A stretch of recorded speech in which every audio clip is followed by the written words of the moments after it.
Hello, everybody, and welcome to the Rim Grazers podcast, episode 1. My name is Mac. I will be your host. A little background on what Rim Grazers is. Rim Grazers is a podcast that I will be working on along with hopefully my co-hosts who cannot be here today. And it's going to be topics based on the NBA and mostly what's going on within the NBA. We might sprinkle in some different topics here or there that we can discuss, some crazy topics, movie topics, whatever it may be, but this podcast will be a little bit more down the line and maybe something we could sprinkle in and do an extra one of here and there when news is slow. But as of right now, news is crazy. There's been a lot of things happening in the NBA that I would like to discuss, and that's why I'm starting this now by myself, because if I got a glass soul, there's just so much to cover that I think it might be nice to knock out some of it and come back and discuss some things I may have missed in another episode. But today we're going to mostly go over NBA free agency and a lot of the moves and transactions that were made. Mostly there's some trades thrown in there, so there's been a lot of shakeup in the NBA. So that's definitely one spot I want to discuss a lot of. And another interesting topic is where Russell Westbrook might land. There's a lot of speculation on where he might end up going and if he will want out of OKC and if they'll be trading him. Are they retooling? Are they rebuilding? Very interesting stuff. I know today there's been a couple of news on my phone about rule changes and draft changes and rules and things like that, but we'll save that for next time when we have more information on the topic. So, yeah, hopefully you enjoy this episode.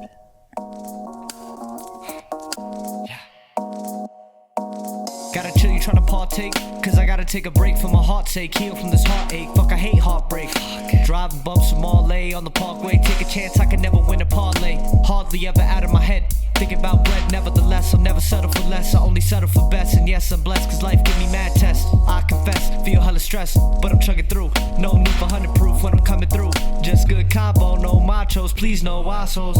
But I'm still the man now. No matter what, you can never keep the man down. Alright, so to just jump right off the top rope here, a few days ago, the Clippers managed to sign Kawhi Leonard, and it was not an easy thing to convince him to come here.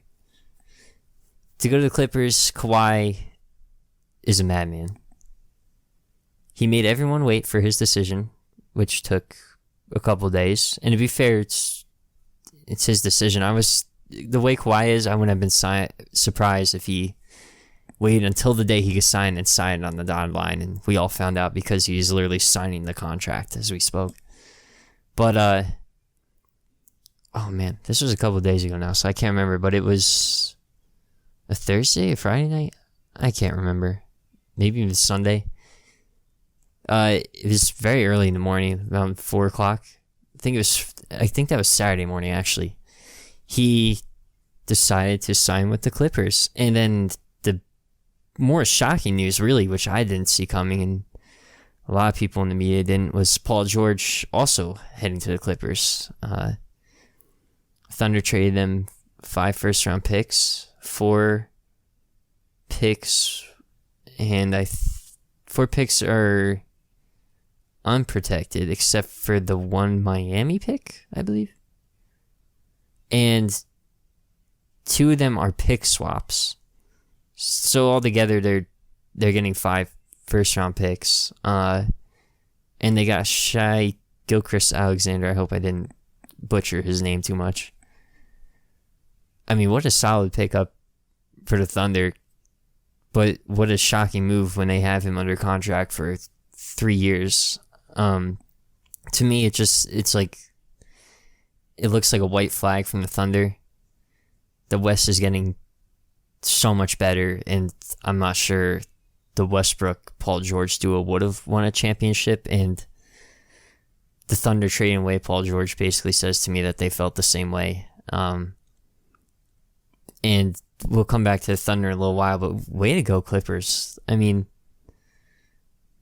Paul George, he did have 2 shoulder surgeries on each shoulder this offseason, so it's going to be a long road back for him. Well, maybe not long, but it definitely affected him towards the end of last season, so we'll see how big of a role that plays going forward. But if he returns healthy, him and Kawhi Leonard are arguably like one of the top duos within the league. But that can't be said right now because we've got other teams to go over. But before we stray away from the Clippers, I just want to say they might be the best team in the league. Their depth, they managed to.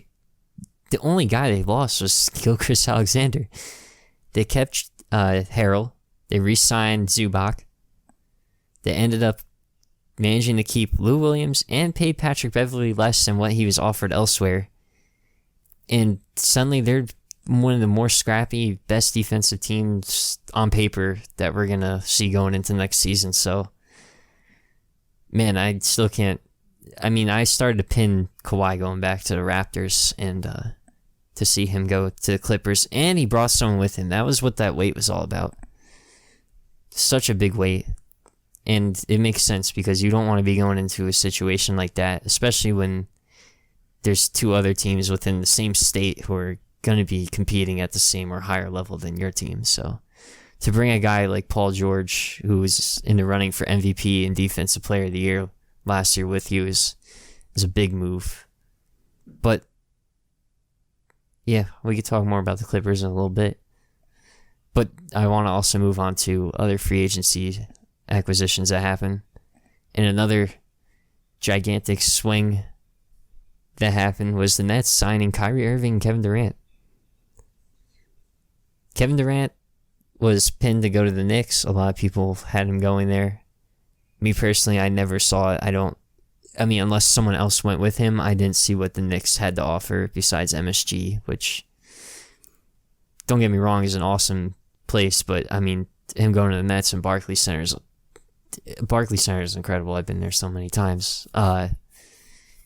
It's like that team and the ownership and the dysfunction that's going on over there, it doesn't make sense for him to go there. So that's why I think him going to the Nets partly had to do with Kyrie already making up his mind. Kyrie posted on Instagram, has grown up in New Jersey, watched the Nets, has always been a Nets fan. So to play for his own team is something everyone, I think, in the league wants to do at some point, or definitely considers. And this was Kyrie's first time choosing where he wants to go rather than being dealt. And, he didn't have Boston on his list of teams, but he went there and it was good in the first year. And then, a lot of things just did not go right in the second year, which makes sense for the Nets to go after a guy who's definitely not going back to his own team because you're on the same level playing field. You're going to have the same amount of money to offer him no matter what. But to have a team in place that already made the playoffs and has awesome depth in the right build, and even from the coaching standpoint, it's an offense I think Kyrie will definitely thrive in. All those pieces combined with that he's from the area, just you might as well just throw it in there that he's gonna go there no matter what. And then Kevin Durant's best friends with him, so I don't know that for a fact, but clearly they're very close, and I feel like they were definitely planning on playing with each other this offseason, and I think Kyrie didn't have everything to do with it, but I think he pushed him a little bit towards, like, this team knows what they're doing, they have it together, I've always wanted to play here, like, you should come along. And, KD's his own person, he had every team out there offering him max money no matter what. His best bet might have even been to stay in Golden State, but I can't say enough about how excited I am to see these two play together, even though it's going to be a year down the road. From the Nets' other free agency standpoint, letting D'Angelo Russell go and replacing him with Kyrie Irving, I was one of the people that thought maybe keeping D'Angelo would be smart, and the arguments for that would be he's younger, has less health issues. no longer really a locker room problem. Whereas, Kyrie's been thrown around as toxic the last year, and even his final year in Cleveland just did not end so smoothly. But I think the ceiling for D'Angelo is never going to be what Kyrie is at his full potential, which is basically where he's at now. And Kyrie's also 27, so it's a 4-year difference, but D'Angelo got a lot of money, and I think the Nets were smart not to go that route, because I don't know if D'Angelo's worth that amount of money. But believe me, I'm rooting for the guy. I really hope he does well. We could even move on to Golden State a little bit and talk about them. I mean, their pickup of D'Angelo that's big for them coming into next season, because they will not have Klay Thompson, and now they will not have Kevin Durant. So to have D'Angelo as your 2 guard, I think that's an awesome scorer. I'm a little concerned about with how the backcourt is going to be on the defensive end. Him and Curry, not the greatest defenders. D'Angelo, I think he has the potential to be a good defender. I mean, he's not fast or athletic, but he's big, and he could definitely play passing lanes pretty well when he's like zoned in on defense. I don't know how to explain it. Kenny got him trying a little bit more on defense last year, so I think if he gives a little bit more effort, he's never gonna be Patrick Beverley. Like, don't think that's what I'm saying, but he has the tools to be a nuisance at 6'5" and very long. It's interesting to see what they do when Klay returns. A lot of people were speculating that D'Angelo will be traded by December or January, whenever they could start trading these agents you sign in the off season. So I don't think that's the case. They got back a trade trip with Chip, which is awesome, but I think the way the NBA is now, aside from their defense, I think you can go ahead and run D'Angelo at the 2 and then move Klay to a 3, and you still have Draymond out there. So it's different. It's interesting.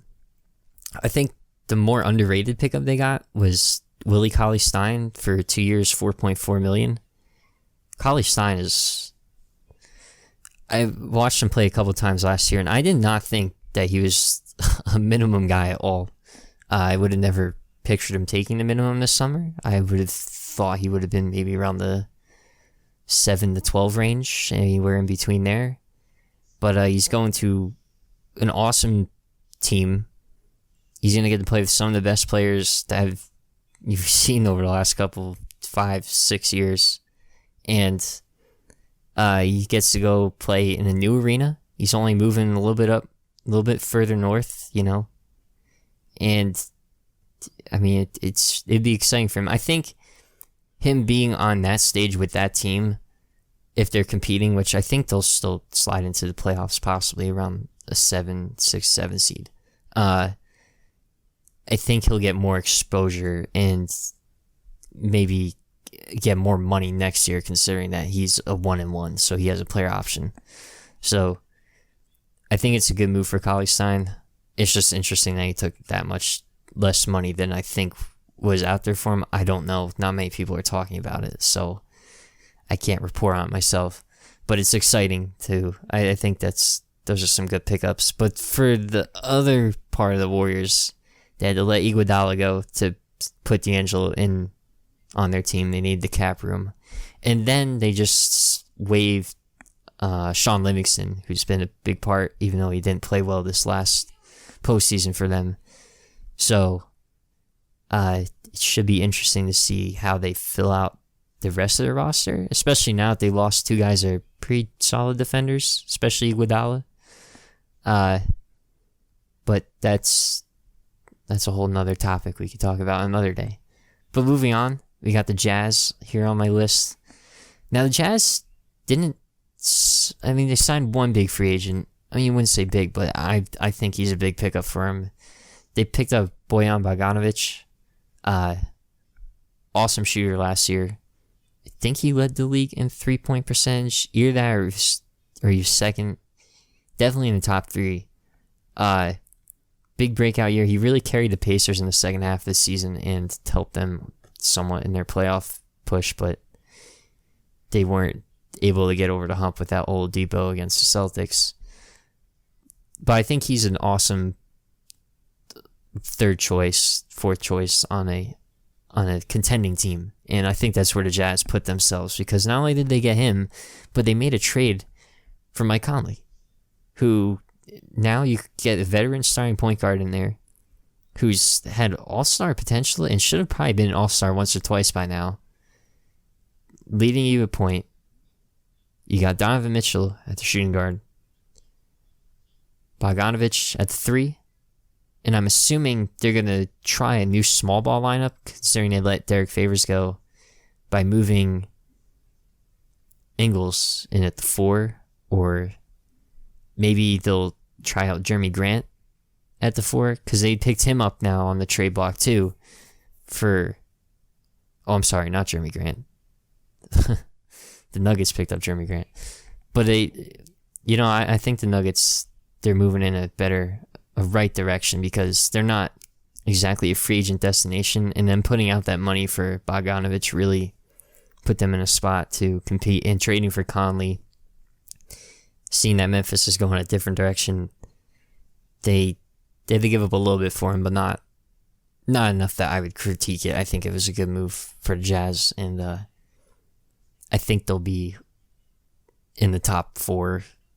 I mean, definitely the top 5 teams next season, which is crazy because there's still a lot of teams to go through. But I think if you put their depth in there and just...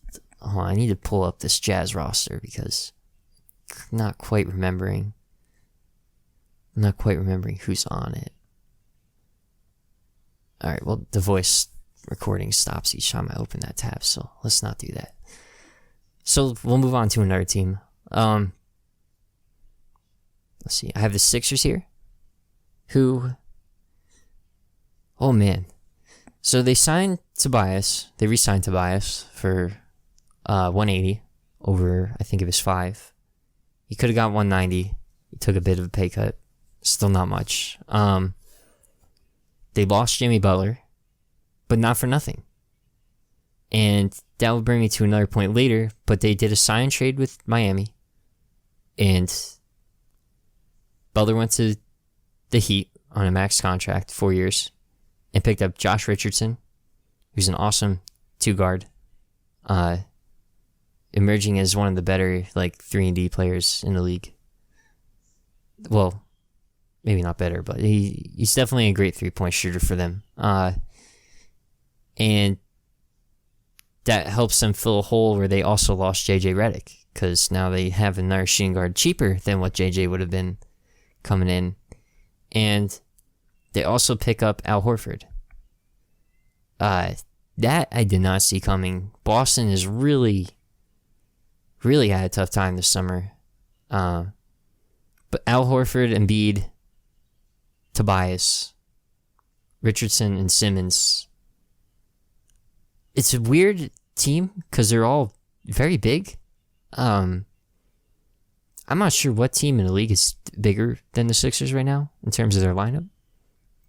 You have Horford is a 6'11" guy. And for Horford, I'm so happy for him, dude. He's had to play center his whole career since he got drafted by the Hawks. Then moved around. I mean, this guy is finally going to get to play his natural position, which is power forward. And a lot of people forget that he played power forward in college, and that is his natural spot. So it's exciting to see Horford finally have the opportunity to play alongside another awesome big man in Embiid. So that should be interesting. And both of them can shoot. I mean, Embiid, not a great 3-point shooter. Probably should be taking less shots from out there, but Horford shoots at a solid clip. I think he's around 40%. I think it was 30. I don't know off the top of my head. But to have a guy out there that can defend well at the rim, I think he should be able to handle guards on the perimeter as long as he's not guarding a point guard. but I think he can handle wings who really just are spot shooters. It should be interesting. I think they'll give teams a lot of trouble, especially if they find a way to fill out their bench depth, because a Horford Embiid starting lineup is something we really haven't seen in a while, in terms of two bigs starting side by side. And then you're going to have Ben Simmons running the point for, I don't know how long. I'm assuming it's going to be the whole season. They should really have him be the initiator on offense, considering that when he isn't, he's just standing in a dunk spot. So, and Tobias finally gets to become that third option again, after being basically the fourth option last year. And he shoots the ball at a very high percentage and is very effective because he doesn't really need the ball in his hands too often to score. And he's a very good shooter just in catch and shoot situations. So I think he'll fit in perfectly. And Josh Richardson, as I said, is a good shooter. Just to go back on the Horford thing, he shot 36% from 3 last year on 3 attempts per game and 43% the year before. So Horford is really pulling through with these 3-point attempts, and he's hitting them at a high rate. So I don't think that'll be a problem in terms of spacing. But to talk about the other team that I had on the list here that, like I said, did not have a summer the way a lot of people expect them to and how they might have expected to, the Celtics. They lose Kyrie. They lose Horford. But they salvage it. Somehow, someway, they salvage it. And they're about to lose Morris, too, which is not good. They lose some depth by losing Terry Rozier. But they did a sign trade with Terry Rozier and managed to sign Kemba Walker to a maximum contract, who, believe me, he's not to say he is no Kyrie, but he's just like a step below. But seeing how the locker room problems were there and how Kemba has been pretty good with young players on his teams the past few years, I think it's finally a situation where Kemba is going to be making the playoffs, maybe elevate his level of play. And it should be interesting. I really don't know what to expect with them basically swapping out Kyrie for Kemba, but hopefully all those issues that they were having with chemistry and things like that are solved. There's still the problem of Gordon Hayward. He started games last year that many of his teammates apparently did not feel he should have started, and to be fair, he didn't look ready to come back yet. But from what I could tell, I think that Celtics are really salvaging a situation where they could have ended up with nothing, because you lose Horford, you lose Kyrie. I mean, those are pretty good players for your team, and especially with Rozier wanting out, that would have left you at a hole at center and point guard, and they pick up an all-star point guard in Kemba Walker, an all NBA team, by the way, third all-team NBA. So I think that was a good save, as well as picking up Enes Kanter on basically next to nothing. I think he signed $5 million. He played pretty good in the playoffs. I thought he was a solid backup center. I think he could start for a team. And when he gives a crap, like, he actually plays very well on both ends of the floor.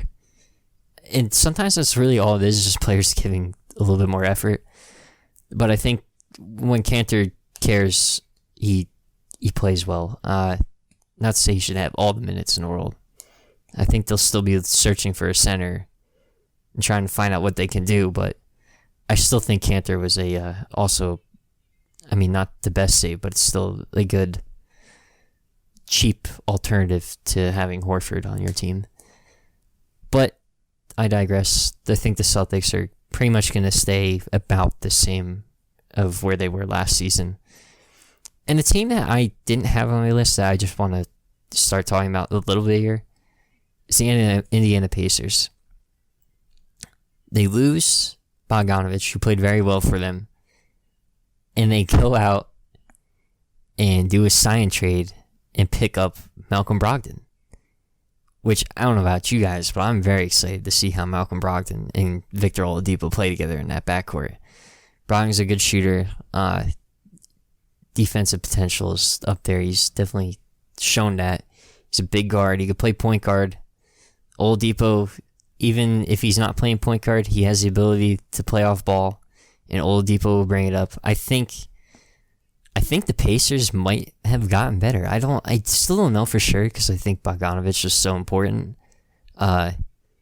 with space in the floor, but I think it's the start of the foundation that the Pacers can build off of, and all they really need to do is find our shooter for that spot. I think right now their 3 would be Doug McDermott starting, which I don't think he had that bad of a season off the top of my head. But he's definitely, I don't think he was in Bogdanovich numbers, so they'll be missing him, but I think they did fine filling in this spot with Brogdon. Now we'll talk about the big team that everyone talks about, and that's the Lakers. So they struck out, really. They didn't get any big name free agents. They basically held out for Kawhi, and Kawhi holding out on them ended up forcing them to miss out on some of the earlier free agents, so that's a tough one. And they did trade for Anthony Davis. I guess you could consider that as part of the offseason, because they made that trade around draft night, I think, for the 4th overall pick, and a bunch of young guys, Lonzo Ball, Brandon Ingram, and Josh Hart. But the Lakers, I think they did okay filling out their roster. DeMarcus Cousins, I'm not sure how nobody wanted this guy, and then they got away with paying him $2.3 million. I understand he had Achilles injury, and he only came back from the last season and got hurt again. But in the time that he played from when he came back to the end of the season, he played some pretty solid minutes for the Warriors. And not only that, when he came back in the finals, he showed flashes that he's still a good player. I wasn't impressed with his performance, but I think if he's a third option on this team, which I'm assuming he's going to be, he's going to end up being a steal from the summer. He'll probably float around 18 points per game, and I'm going to say maybe 10 rebounds, because I don't know what the minute situation will be like with him, and I'm assuming he won't be back to full health of where he was when he got hurt the first time with the Achilles. But I didn't think he was a slouch either. If I were a team that needed to fill out my roster and needed like one more person, I think he would make a pickup, and him on the Lakers. I mean, it makes sense. He's a center that can stretch the floor. He's a great passer. Him and Anthony Davis have ties from Pelicans, and I think AD was upset when the Pelicans didn't re-sign him and give him another go. So this is their opportunity at another go. He's going to have a whole offseason to get complete, like, to the max health that he could get to. Obviously not going to ever be the same player, I don't think, but my only concern is if he'll be able to run the floor. I don't know if that would be possible. I mean, he's moving okay. Well, I think he was in the finals. And he just doesn't have the same ability to get up, even though he's never really a person who got off the floor. But I don't know. I'm not downing him. I think he'll make a good return, and I think he's a steal at $2.3 million, because you're getting potentially an all-star player right back. But that's not to say that he will be their third option. I think Kuzma might have something to say about that. A lot of people are not talking about him being the third piece on this team, which is the reason why they kept him out of any traded deals or talks. So that should be interesting to watch. They're moving LeBron up into point guard position, and they signed Danny Green, a 3-and-D guy, perfect spot shooter to play alongside all these guys. The only issue I have is the amount they paid him. I think $15 million a year for Danny Green at this point in his career is a little much, but when you miss out on so many free agents, I don't know if you could just let another one slip on by, and it's only for 2 years. So, I mean, you got to do the best with what you have. They brought back JaVale McGee, who I don't really have much to say on. I don't know how that's going to play out for them. Brought back Rondo. I think he's a solid backup point guard. Can even come in and run point with LeBron in at a different position. So that's interesting. I feel like I'm missing one more signing they got, but I cannot think off the top of my head. I believe it was another shooter. But anyway, the Lakers, the big story there is that they missed out on the Kawhi and a bunch of earlier free agents. So that should be interesting. Now to the last team I wanted to talk about, who really had no business being in free agency discussion, and that's the Miami Heat. They go ahead and take meetings with guys that they cannot afford. And it's the strangest thing, because to hear that Jimmy Butler's sitting down talking with the Heat and the Rockets about a contract, and it's like neither team has the money or the cap space to do it. If they do it, it's the most Pat Riley thing I've ever heard. I mean, I knew the Heat had some assets to trade, and they had a ton of big contracts to match any money going in or out. But I never would have thought they would land Jimmy Butler when they had no money for him. And yeah, here we are talking about that. And I just want to say, I think Pat Riley did a good job picking them up. I don't know if they'll be competitive enough to compete with the top teams in the East. Definitely not with just Jimmy Butler, but I just wanted to say, geez, I don't know how this guy does it. I don't know how Pat Riley goes and gets guys that he has no business or any opportunity really in a realistic realm to get them, and he does it. So I just want to tip my hat off to him. But that's going to bring me to my next big topic on this whole pod that we should talk about, and that's going to be Russell Westbrook. Russell Westbrook is now a Lone Ranger on the Thunder. They just traded basically, I would say their best player for a ton of picks and a young point guard. And I think another player, I can't remember off the top of my head, but that basically Gilchrist Alexander was the center of that package with the picks. And then they ship off Jeremy Grant to Denver for another first round, which, by the way, Denver is now a very, very deep team. And considering that they keep finding these guys in the draft like Bol and Michael Porter Jr. people are passing on, they're going to be a problem come the future. And I think they might have an internal problem with how they're going to get all these guys playing time, but that's another topic. But getting rid of Jeremy Grant, who was very athletic, a good four, and could shoot the ball, is concerning, because, I mean, that's what you want around Russell Westbrook, is somebody who can shoot. And he had a good shooting season last year, so I don't know where they're going. I'm assuming they're just going to start their rebuild. And that I don't know if they could do the retool instead of the rebuild. I've heard rumors of them flipping Westbrook and Adams together for other pieces, but I don't know who's going to take those two contracts in that would make them better than the team they currently have constructed. The Heat, though, have been flying around, and to me, I want to see Westbrook and Jimmy Butler play together on the Heat. And it's because of their just dog mentality. They really get at people and try to go for it. And I think it would just be such a cool thing to see, is two guys like that on the same team, because we don't see that too often now.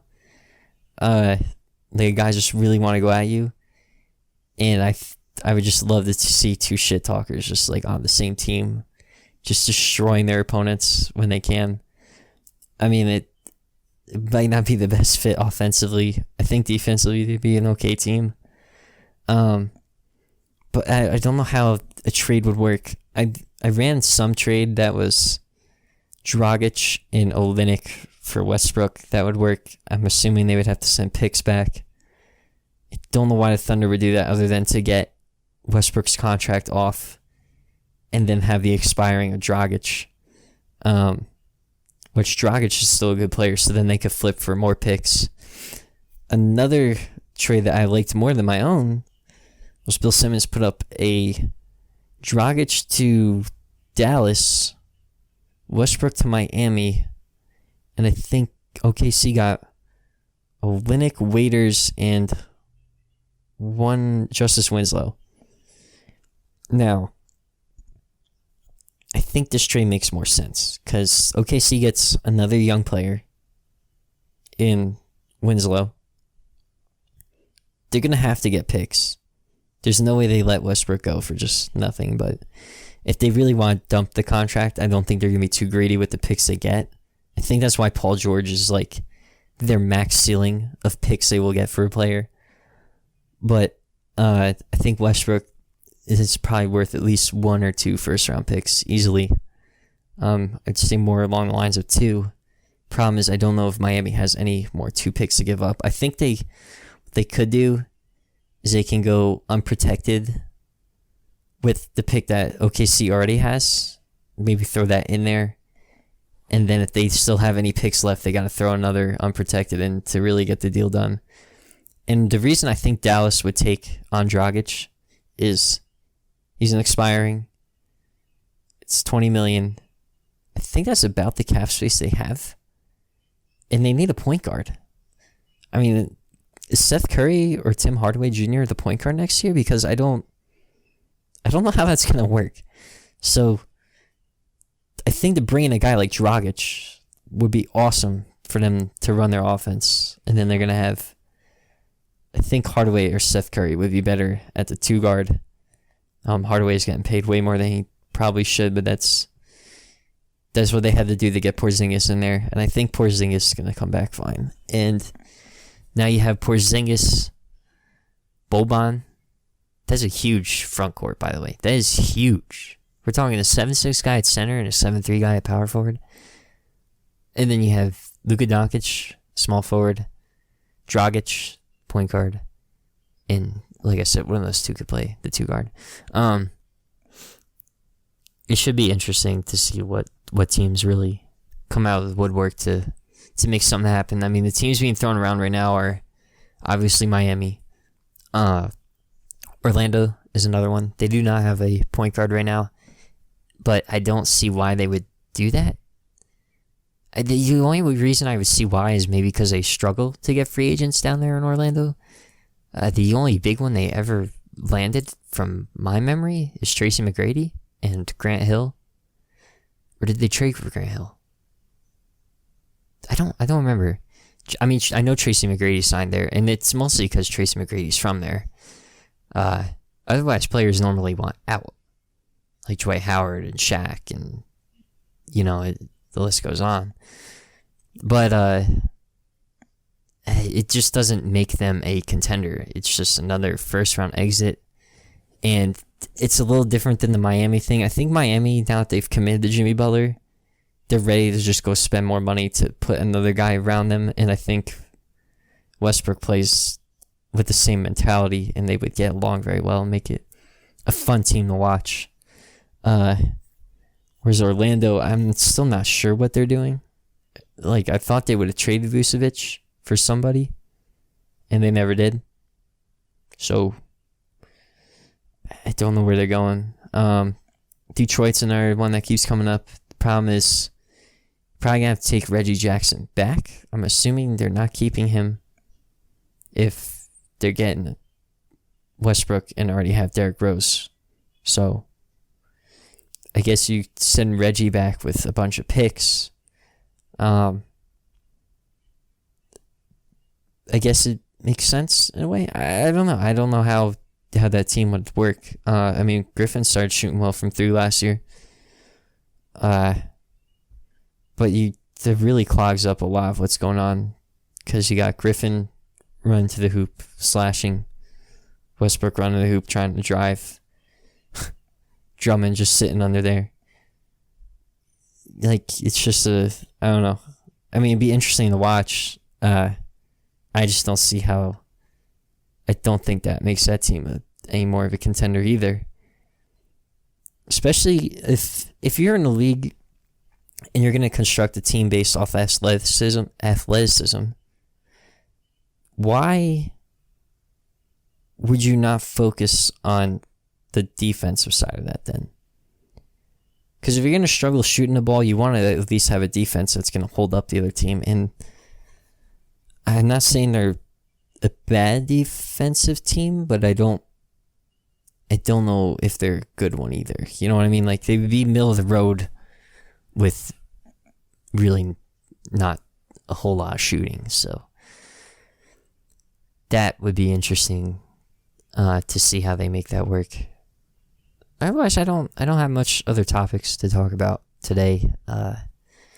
These are some ones I really want to talk about. The Heat thing, especially with Westbrook. The second I saw that they traded Paul George, I immediately thought Westbrook was on the trade block, and the first team that came to mind was Miami, especially seeing how they went out and got Jimmy Butler when they had no reason really or business. But I mean, clearly they want to do something special down there, and Riley's willing to spend the money, and where other teams might be afraid of that Westbrook final year of $47 million.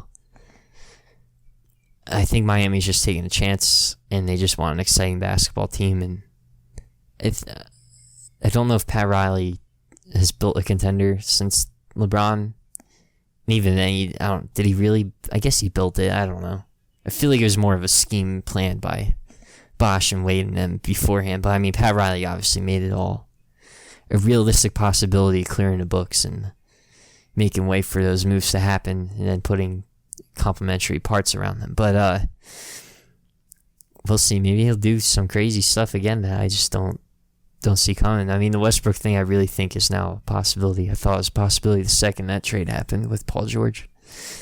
But yeah, we could talk about the possibility of some rule changes coming in the next one. There's some other moves that are most likely going to happen by then. There's some teams we didn't talk about. The New York Knicks really swung in this offseason. The Raptors, I mean, are they really a top team anymore? All topics we could talk about next time. But as for this one, I'm going to end it here. I want to thank you guys all for joining me on this first podcast and listen to me ramble by myself for a little bit. Hopefully next time I could get my wingman on here, and we can have a little bit of a back and forth, make it a little bit more lively. But I think it's a smart move to get these topics discussed while they're still hot, rather than waiting. And then having him to bounce off of for the other stuff might make it a little bit more easy talking about. Anyway, till next time, I'm Mac. Thank you for listening to the Rim Grazers podcast. Make sure to join us in episode 2. Peace.